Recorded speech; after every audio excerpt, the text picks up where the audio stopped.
Okay, so I think we can start recording now.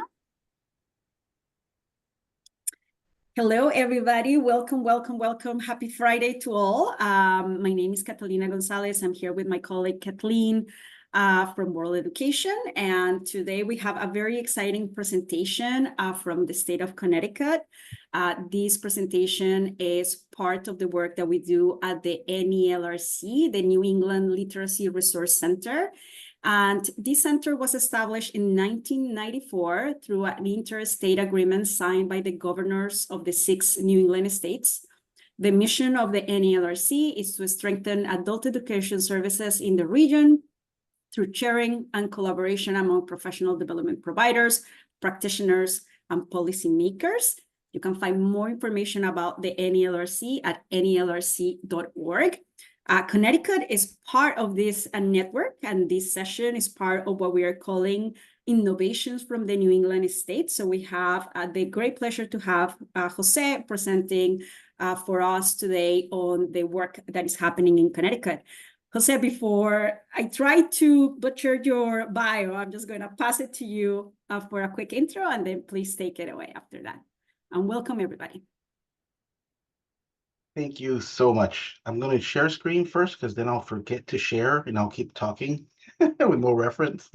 Can everyone see the presentation?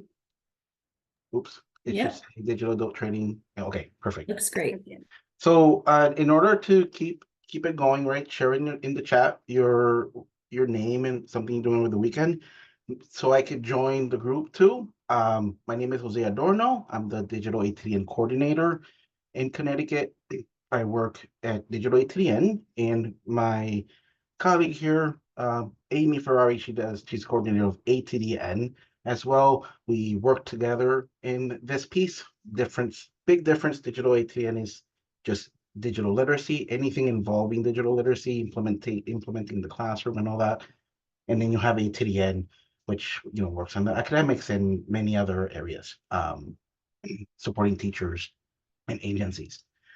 One thing I will do this weekend, my girls started soccer about 2 weeks ago. I'm very new to the soccer dad field, and it's interesting, and it kind of sitting down out in the sun, not that bad. It hasn't been bad at all.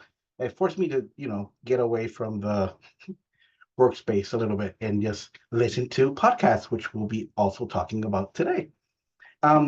3 things about myself as we get started. I have over 12 years of experience in adult education. I have a bachelor's degree in teaching English as a second language and a truckload of optimism and patience, especially handy when I dive into the ever-exciting world of technology. I have several people that could vouch for that. I'm always excited for something new. I always have the infinite patience to go through it and try to figure it out and all that kind of thing, which I think, works as a plus for me into this field, of course. For today's agenda, we are going to be talking about building services, specifically in digital ATDN. What were a few factors that directed the services that we currently provide, as well as some factors that came up as we were working on these services. We're going to be talking about onions. So is this a typo? We'll find out when we get to that section. We also going to be talking about the digital ATDN services that we offer. We'll list a few of them, and then we will be talking about the podcast, providing a list of the episodes available with a few behind-the-scene details as to how they came up in that kind of thing. Before we begin with the presentation, we have a Mentimeter activity. There's 3 questions here. There's dual purpose on this. Number 1, we want to recreate a little bit of the factors that we ran into, giving you a little bit more context so you could ground into that. And then the other option is also to see, how those people that are presenting today, looking at that overlap with what we found out with our sessions. Let me make sure that I share in the chat so you could click, but you are more than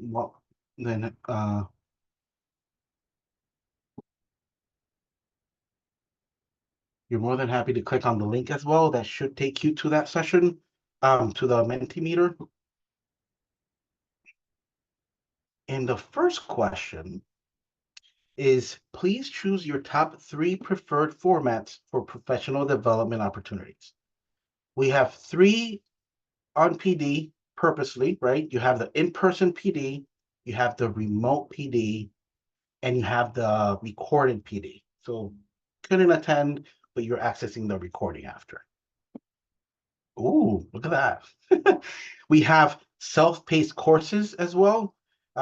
You sign in and you could just adapt that how you like.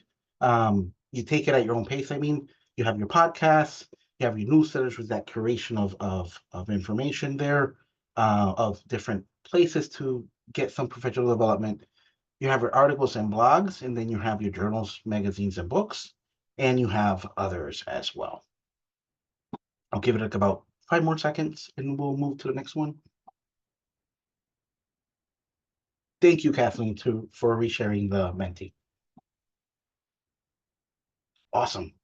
Thank you so much for sharing. So remote PD sessions, very convenient. That's been a common thing that we also saw as well, especially because it cuts down on that driving, right? You save an hour. Not always. It depends on where you're coming from, right? Sometimes it's more too. So the next question, approximately how many hours do you spend in PD? So this is videos, live sessions, articles, etc. This is estimate. If you attend a conference every month, you could allot that amount of time. But if you just go to a conference once a year, I wouldn't look at that as a common factor. This is like what you would typically spend. And oh, there you go. Okay.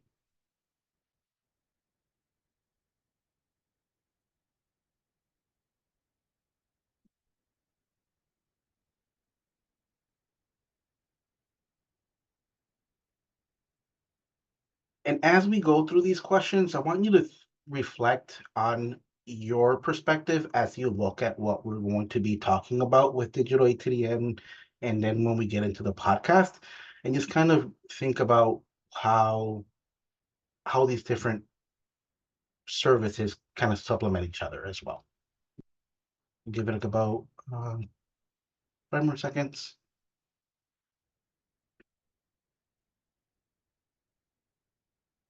Awesome. Thank you so much for sharing. Our next one is, how do you manage and keep track of professional development opportunities throughout the year? So here we're looking at if you have any best practices or any secret tips that you want to share with the rest of us. If you have, let's say, a an application that you use that to keep you organized and that kind of thing, you can list it there as well. Spreadsheet, oh my goodness, that's my language. I love spreadsheets. Add into my calendar as they come through email. Yes. Calendar, sign up as soon as I see the invite. Yes. Google Doc. That's been something I learned to use the calendar. During the pandemic, it was just too many things for me to use my mind to keep track on. So I just had to use calendar. It saved me with all the links. Get emails from Sabes and they track my participation. I put them on my calendar as I sign up. Awesome. Outlook calendar when they come via email. Awesome. I add them to my calendar as they come through, but that's it. I use the pin feature in my email to remind me what's upcoming. Ooh, okay. Awesome. Thank you everyone for sharing. That's the last question that I had for you guys. So I really appreciate your participation. Um, Let me move this a little to the side so I could go to the next window. We're back into our presentation. And before we actually exit the Mentimeter activity, I did want to share what I do, right? So I use majorly 5 apps. We have my calendar to keep track of all the sessions, my notes, so where I put anything that I'm thinking of, meetings, what I learned from PD, links, and things like that. Todoist, which is a to-do list app. It's not a typo, it's how it's actually named. And I have Snipped, which is a podcast application where you could actually clip a section, you heard something enlightening in a PD, I mean in a podcast, and you could clip it, and then you just have that minute of audio that they were talking about, so you could go back to it, you could add tags and all that. If you paid for it, which they do have a paid feature, it allows you to generate a transcript of the episode. It'll create chapters for you, just kind of letting you know what are the topics. And it does like smart clips where it'll allow you to find out, like if you clip something that was interesting, it was around digital literacy, it makes sure that the whole thought is included in that clip. And then it exports to Readwise, which is, I say it's the same thing, but text-based. Readwise, like articles, anything on the internet that you see, PDF, you could share there, you'll save, you highlight, and then all of those are also like when you go and looking for AI, which is one of the things that I do all the time. When I'm looking for AI and professional development in different articles, and I found something interesting, I'll highlight it, and then I just look for my AI tags, and I could find that there.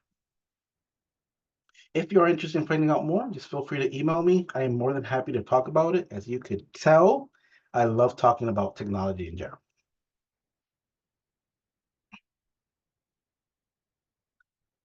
So going into digital ATDN, we're going to talk about what digital ATDN is. But one of the things that we were working on was on technology survey. We wanted to support agencies with digital literacy. Coming through the pandemic, there was many needs, and there were many needs, but we needed to identify what were the big ones. And this survey was extensive. There was a lot of different aspects that we were looking for, like programs and that kind of thing. But this one in particular was talking about limitations.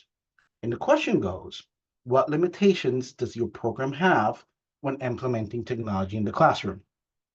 And to no surprise, we had student knowledge on the use of devices, the student use of technology outside the classroom, students do not have devices, and students do not have internet.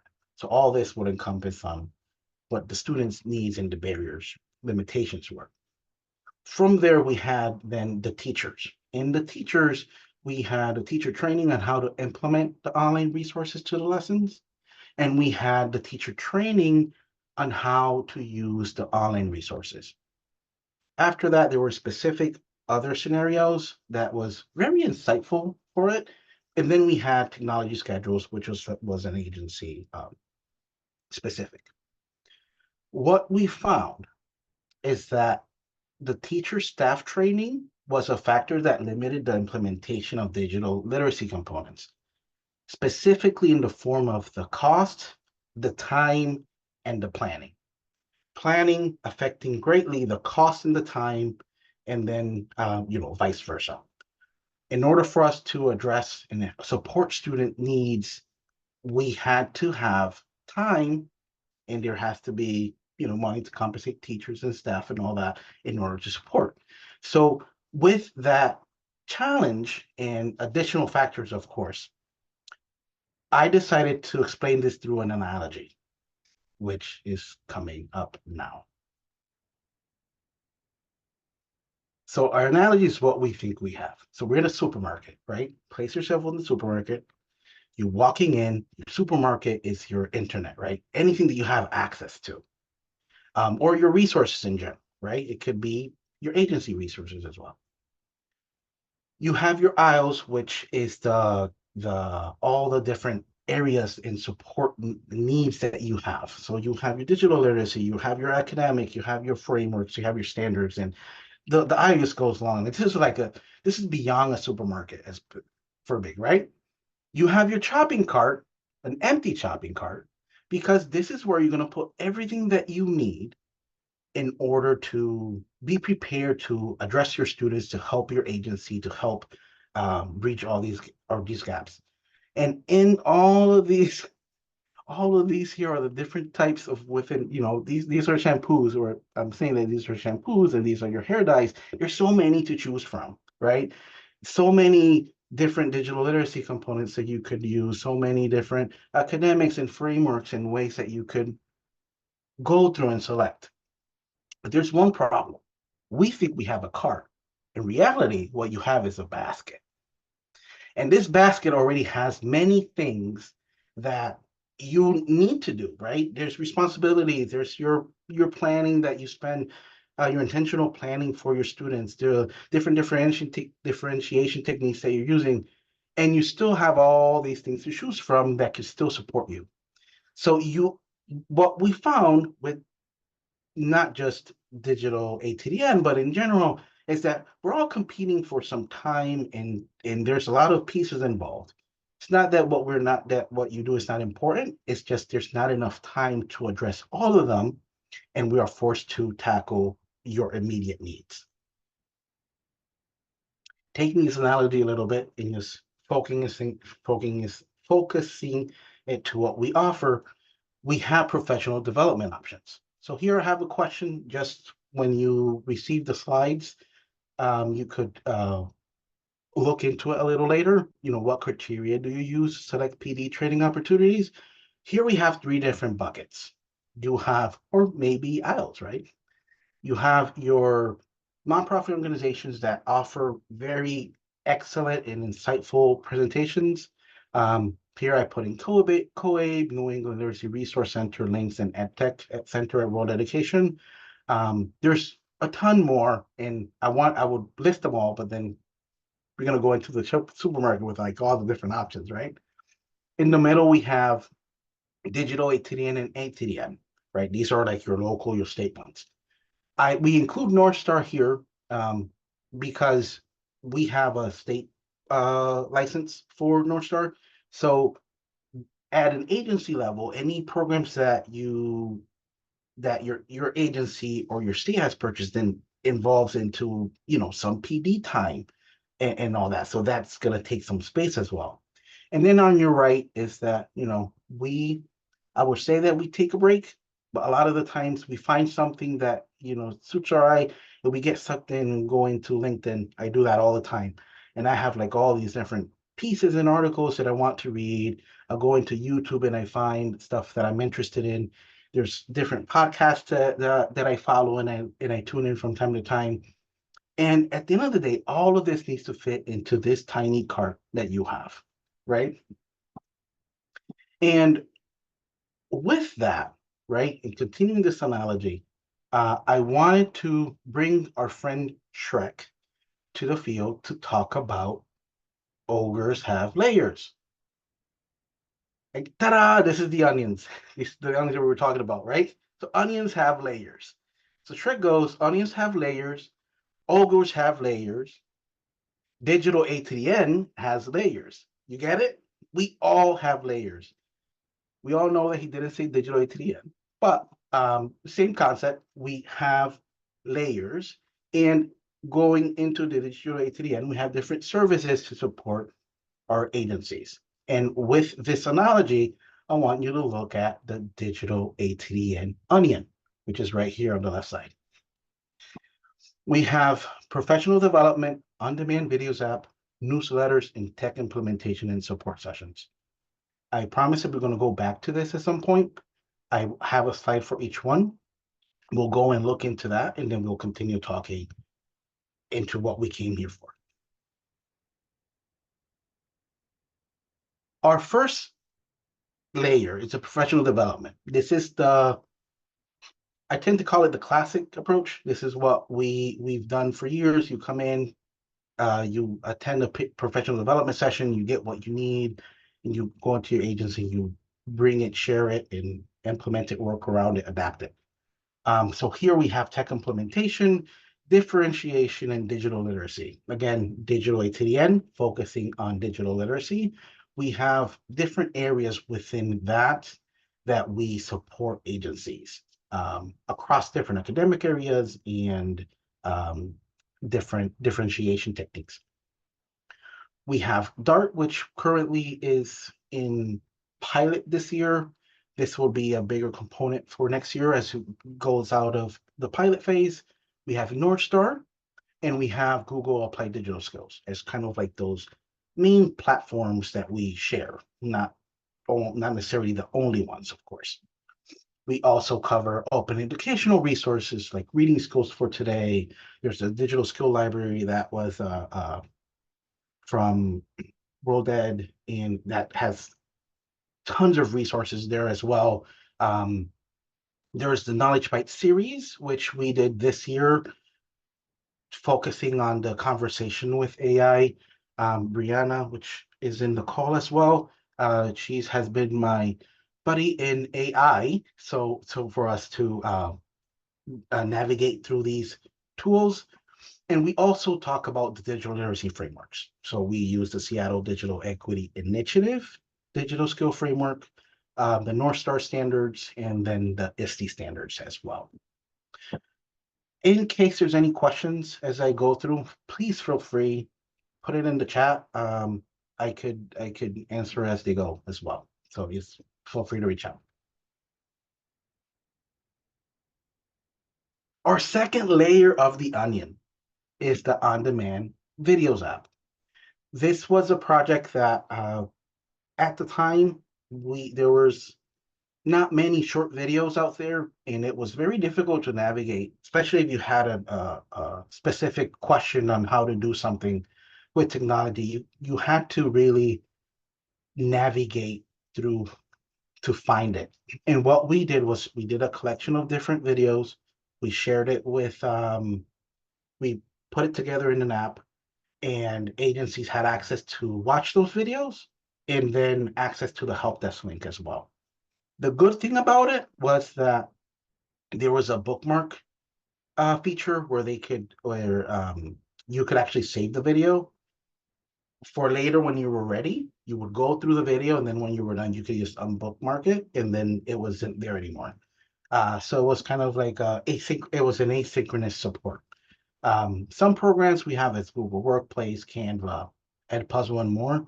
When you receive the slides, you could actually click here, and it'll take you to the app as well. So you're more than happy to take a look. Thank you, Amy, for sharing the link in the chat.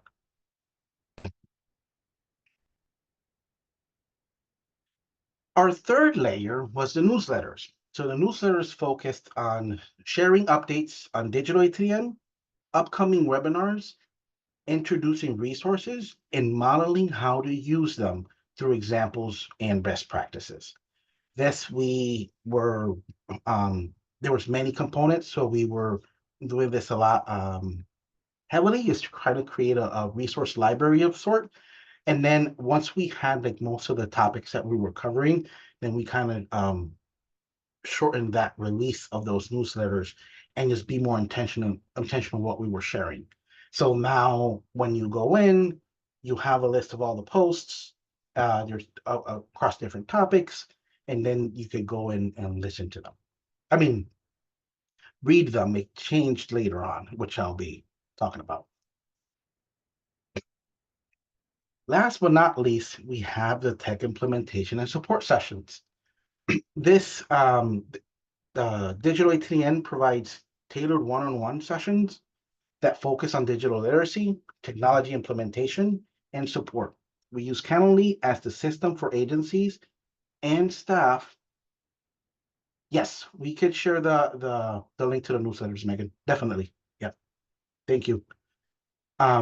We use Calendly as a system for agencies and staff to schedule appointments. So we're looking at they'll go in, let's say you have a question, you watch the PD, you had a question about the PD, you needed something specific, some clarification, you click on you go to our website, you click on the link, and then from there you would have you'll schedule some time and you will meet with me. We have also Brianna Paterka, she's in the call. Hi, Brianna. We have Mary Kate. Hi, Mary Kate. And we have Leith Novak as well, where they would be available based on the time that you're selecting to provide support with the issue. This evolved, and this is going to take a bigger piece later on when we talk about it, where some agencies will say, or some participants, oh, I have like my ESL team that want to tune in. Can they do that? So yeah, yes, of course. We'll just have a bigger session. And some of them were like an agency session. Oh, can you show us an example collectively? And it was the same thing. Um, so it provided several options for to get that guidance that you need in order to make that decision. Just like when you're in a supermarket and you're looking at, we're acting like the labels in the back of the box. It's trying to show you like what comes with what would be. The difference is that the labels talk to you, which is us. So throughout our professional development options, this is what we found. We found that finding the right time to meet with everyone is very difficult, even though we can connect virtually. With how easy you could create a Zoom meeting, many people are doing that. And now it's even though we're saving time, we're actually adding more time because we're trying to connect. We're looking at the shopping cart, the empty shopping cart, right? But we have less time that shopping cart, that space. So sometimes we can't join. We have to, we'll try to tune in into a recording or we try to listen to it. When we're going to talk about podcasts shortly as well. There are too many options for staff to prioritize. So again, what is the immediate need to help the students? What is the immediate need of the agencies that they need to shift? And then those will prioritize, and some of these options then um, take a backseat. Or in some cases, you'll save it to watch it later, and a year later, still there, right? Um, the multitasking during PD sessions. Sometimes you have, this is one of the factors that we're going to be talking about. You want to tune in, you want to listen and see if there's something interesting that they're talking that we can use, right? And then in that case, you have half of the people, not pointing or anything like that. You might have half of the people that are just listening to the PD session because they just want to passively be in the presentation. And sometimes when you do engaging activities, that does sometimes doesn't work out. And it's just the nature of it, right? Um, However, people are more willing to dedicate 5 to 10 minutes to learning something new or refine their skills, which we found that the newsletters were a lot more efficient in that instance because it just required a smaller commitment. It was easier to take versus, let's say, an hour presentation. And then from there, agencies and staff were watching recordings, reading the newsletter, and accessing other available resources. They would follow up with the questions via email and tech implementation sessions. This was great because we would go to one of the conferences. They'll get close to me. They might not comment or we might not see an email, but they'll talk about it. And they talk about it because right, us preparing that content, they was able to engage and share what they did. And so with that specifically, we needed to think, okay, if people are reaching out or accessing this when they have the time, how can we asynchronously continue to support these agencies and these topics that that matter to them? It's just that, you know, there's many factors that are not allowing them to attend. And with that, there was a few conversations that started where the digital ATDN podcast began. And here, the digital ATDN podcast features two distinct types of recordings. One, including the newsletter content, which is what we were doing before, with the difference that we were recording it, right? So now people had a different way, which will be listening to it. And then we had our second one, which focuses on discussions about how programs and staff tackle technology challenges through digital resilience, right? We talk a lot about resilience. We share a lot of these pieces, but it's important to actually hear the voice. And the podcast is a great way to give voice or actual voice to those people that are actually working through it and having it as a conversation, so to speak, is what challenges they went through that maybe didn't apply, let's say, on a presentation, because usually we don't have enough time, right? And we have to pick and choose what we want to cover. The podcast, because you're editing, of course, allows you to pick and choose what you want to highlight on it, and then you present the episode focusing on those areas that you would like to cover. All our episodes that are listed here, if you click on the image, it will take you to that episode so you can listen to it.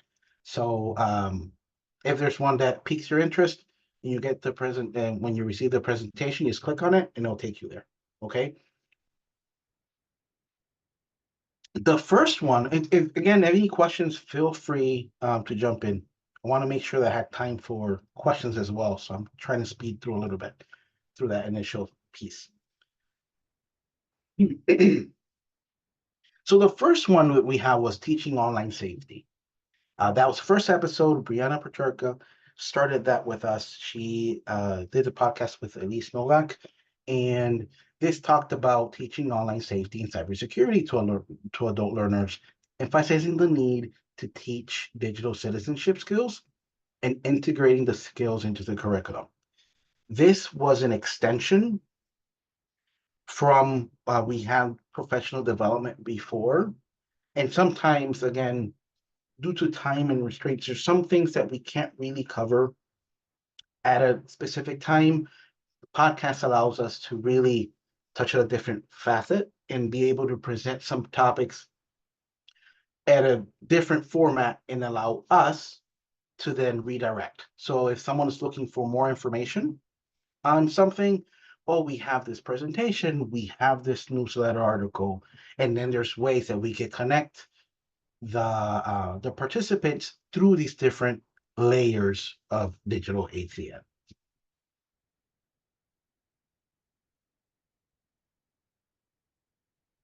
The second episode was Building Bridges to Literacy, the success story of reading skills for today's adults.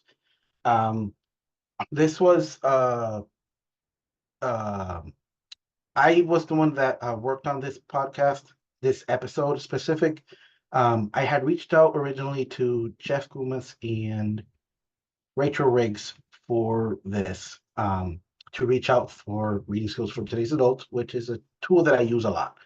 Um, and what I didn't find, what I found out is that there was this three stages that Pat Thomas, Kristen Kelly, and Seymour Alesky went through in order to get it to where it is today. And it was so interesting that it ended up being a little longer than what I was anticipating, but it provided that a lot of the context of what happened and how digital resilience started to play a factor into making these accessible for students and address student needs.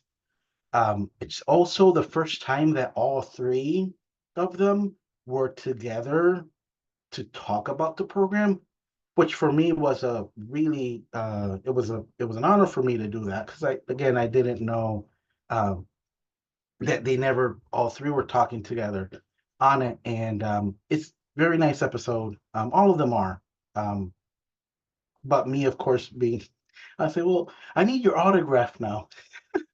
So this was the second episode. The third episode is overcoming technology fear and resistance. This one, Brianna led the podcast with three guests: Wendy Hartling, Derek Jones, and Donna Ciesinski. They discussed how their early limited exposure to technology contributed to their apprehensions, and then they also shared how they addressed that, right? They went through that experience of providing effective strategies, moving past these concerns, and bringing technology in the field. um, this episode is where a lot of we have many teachers that are in this stage. It's that fear of using technology that it might break, even for students, right? How this how technology might break in, um, you're going to do something wrong, and if you create these scenarios for students to really delve into this, where there's a safe place for them to practice, it cuts down on those fears and it shows it easier for um, for agencies to, not agencies, sorry. It'll be easier for students to approach technology, but in this case, working with teachers to provide those scenarios in that place for students to learn.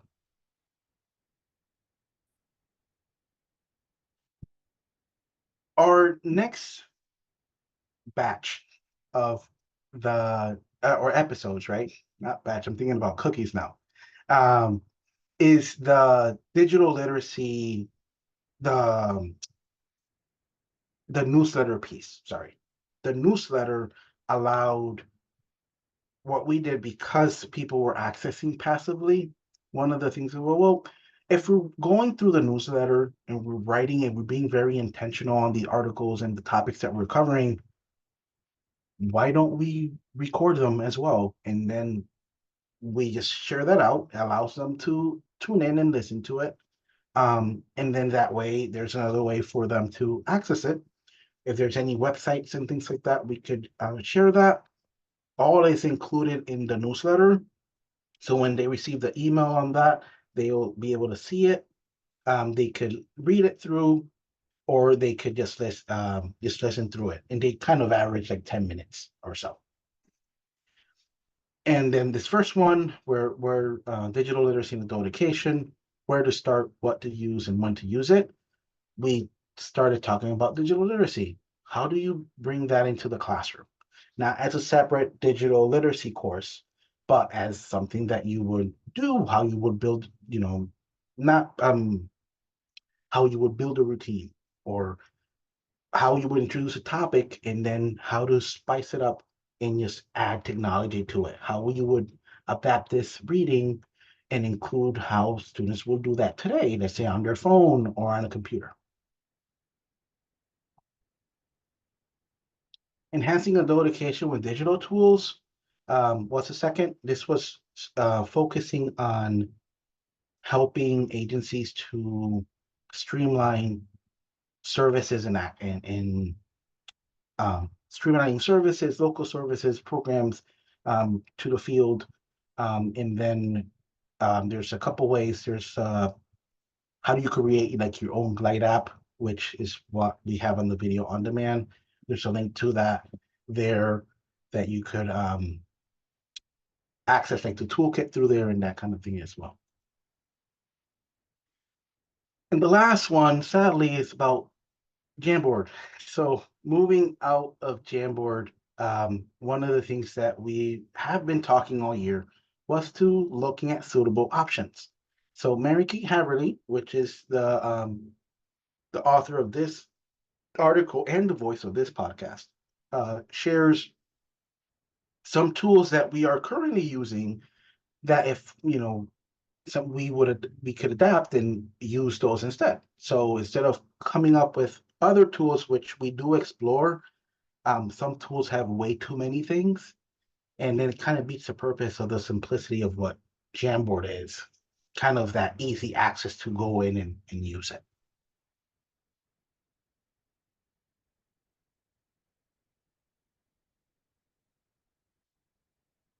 So with the digital ATDN TechCast, what did we find? Or what we found?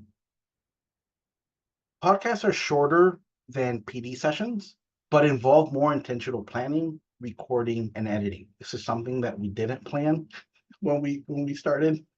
Um, so it took us some time just to get started. But going to the next point, quality over quantity. It's better to have a few episodes, very good episodes on things that are relevant than to having all these different episodes that you just lose people because again, when we're out oversaturate, it's going to be much more things that you have to offer. Originally, fun fact, I'm sorry, that we wanted to do them monthly, but there were two things that we had to consider when we started. We didn't want to take away the resources that could potentially impact other services that we were providing. And the other thing was that not everything would fit in a podcast. The thought helped us identify the most suitable options available for the topic. So if we and in addition to that, right? it helped us identify the role of the podcast in that topic. So where could we best support the voice aspect that podcast brings? Because with podcasts, we're only using listening to provide that delivery. Um, People have access to the podcast while at work and follow up with questions, um, which was a mirror again to the asynchronous piece. So we knew it was so like, okay, great. So people are listening to it. They're bringing it over, talking about some of these, and then as well, podcasts mirror the small conversations we have during in-person conferences. So with a lot of the online piece, just having that open conversation. Sometimes we'll say, "Oh man, I wish I could have wrote that down." You're having conversation in the hall between sessions. The podcast kind of my experience with it. It provides that same feeling. The difference is that other people can listen to the conversation as well. And then the last piece, it's more of a technical thing, um, is avoid using the built-in laptop mic when possible. Something that I didn't know, especially with podcasts, because you're doing a lot of this remote, you'll have someone join over a Zoom call. Um, a suggestion from I learned this from Coabe through the conference is that if you use even the even like the ones that you put it over your ear or the regular ones with like the little one, it tends to be better when you're recording than the webcam one. Due because of how it's built. I didn't know that, but moving forward, going through some of those, it makes editing a lot easier when you're trying to clean up, kind of breaks down some of that background noise that you listen to. So that was something interesting. You know what? I'll add that here as we continue to talk about this, during the presentation. Any questions that I would like to pause. I just kept going. I feel like Eminem rapping all the way to now. Is there any questions that you have? Any comments? Anything that I kind of skimmed over that you wanted a little bit more context?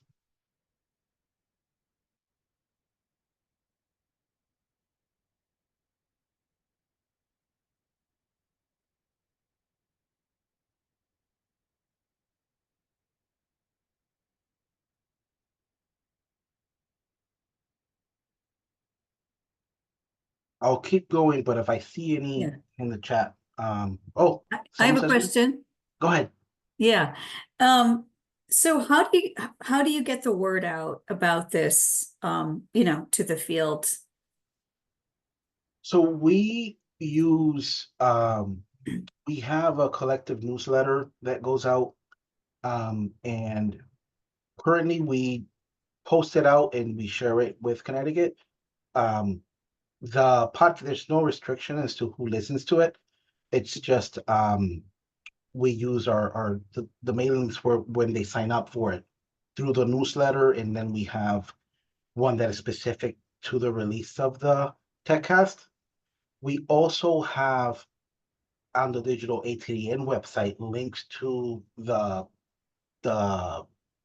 TechCast as well, where then they were accessed.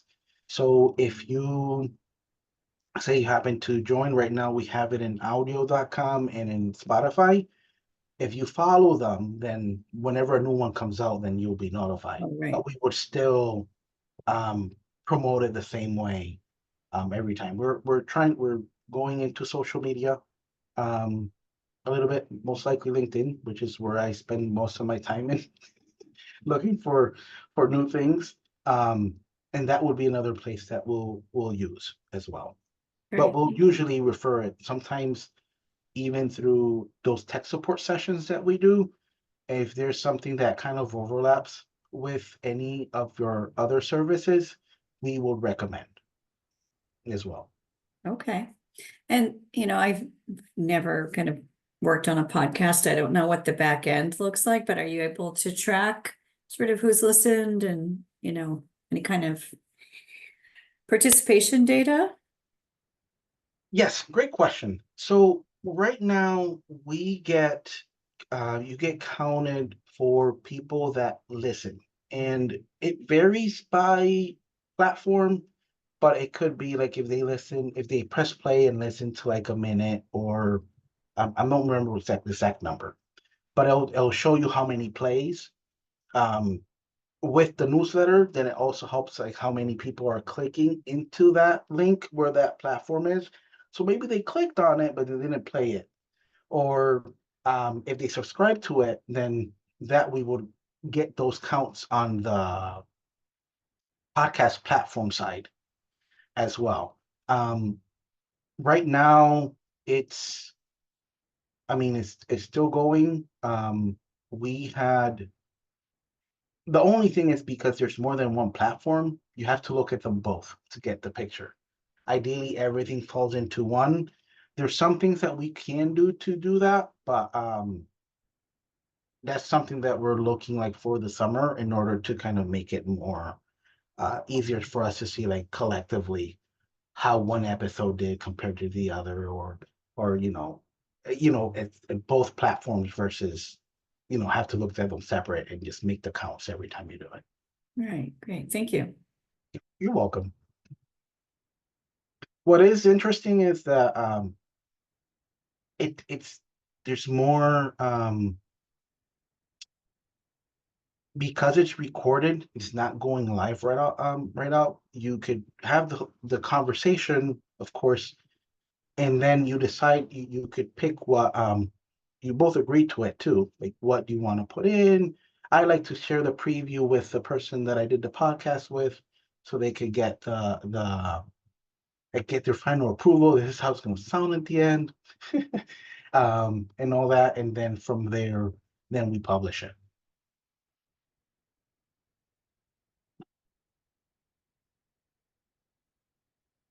I'll continue, but if anyone posts any questions, I'll go ahead and I'll answer it as well.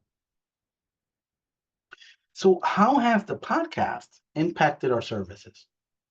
Number one, it assists in the selection of venues and delivery methods for the resources and topics to be addressed.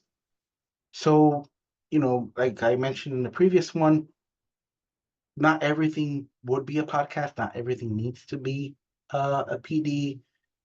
It helps us now think through it. Okay, we want to talk about this topic. We want to address it. Of all our layers, which one would be the most suitable to introduce it? If it's something that requires a lot more context, we could then do a professional development on it. And then when we explain one of the components, let's say that we're getting a lot through uh, tech implementation session, then that's something that we can introduce through a podcast. And then we can link again to the professional development if that's something that because now you could also you could also watch the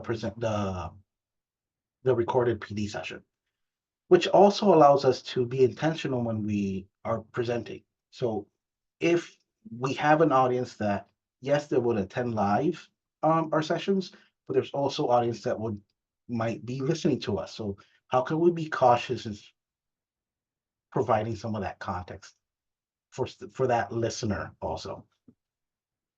Um, it allows us to make deeper connections to additional content and resources. With the podcasts, it allows us to expand what some areas that might be overlooked.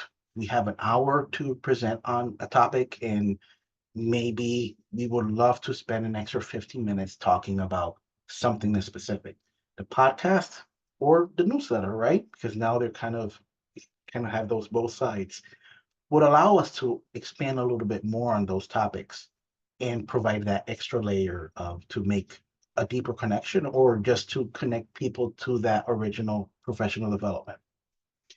And last but not least, it provides participants with another way to stay up to date and find out more about technology, and in our case, digital literacy. As we go back and revisit our digital ATDN onion, this is how our structure looks like today. So we have our professional development, where we have our in-person, remote, and recorded PD sessions. This could fall under asynchronous, but we're looking at it in the sense that we presented this live with that in mind, so we're including it at the professional development section. We have our asynchronous services, which are our on-demand courses, which we started because there was a lot more demand on people accessing on their own time and to meet that schedule and a flexibility, and the videos app as well, which we continue to use today. We also have the newsletters and TechCast, which now newsletters, you could read it or listen to it, and then your TechCast, which is the podcast piece. And then we have the tech implementation and support sessions where you have that one-on-one. You have that small group, so might be a department. The ESL department wanted a small session and they scheduled something together.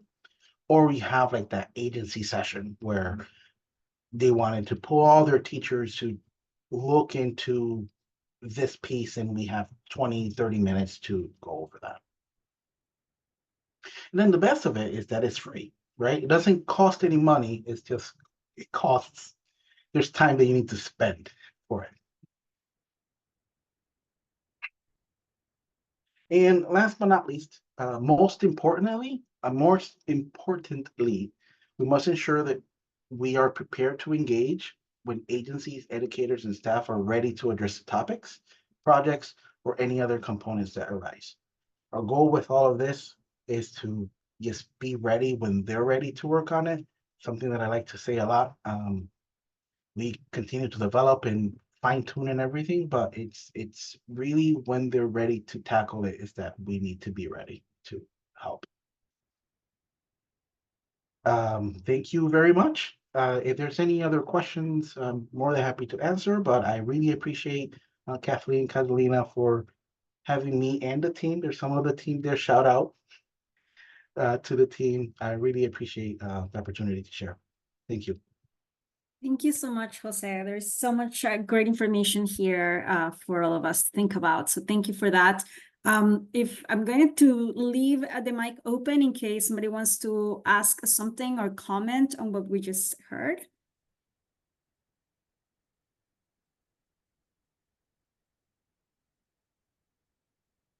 Feel free to use the chat, raise your hand, unmute.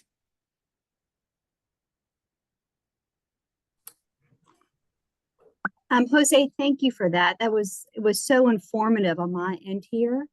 I just have a quick question. On all the different topics that you approach in your professional development, how do you come up with those topics? I mean, do they come from the field or what's the process you go for deciding on what professional development to do? So great question. So one of them is we have a list of what we call deliverables that we need to support, but we also pair that with what are the needs at an agency because we work with Connecticut as a whole.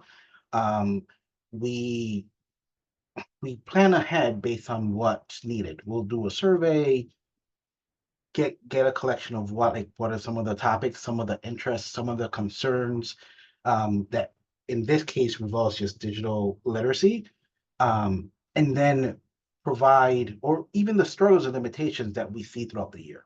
And then we provide topics where it addresses it. With the approach now with the podcast, it just gives us another layer to think about as to, okay, so we want to cover this, but it's too much, it's too little for a PD, right? Or we don't want to waste an hour time just to talk something that we could do for 15 minutes. What would be another viable option for that? And then because we have tech support and implementation, which allows us to work directly with the agency, it just gives us that which we also hear topics from them too.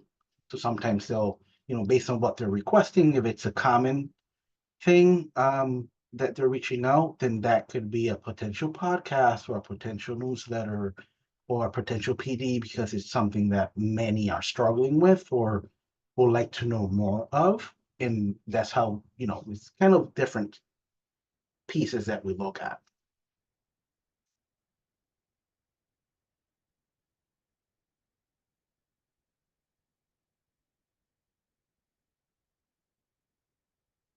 Thank you so much for the messages. I'm just reading them through. Yeah, I was just going to direct you there, Jose. So yeah, lots of thank yous. So I think if there are no more questions, we're going to close the session now. Thank you, all of you, for attending today, our webinar. Thank you to Jose, to Amy, and to their team for being part of this presentation, to Kathleen for helping us coordinate. The information is on the chat if you want to reach out to Jose and learn more or ask more questions. With this, we'll let you start your weekend. Thank you all so much for attending today. Happy Friday. Bye-bye.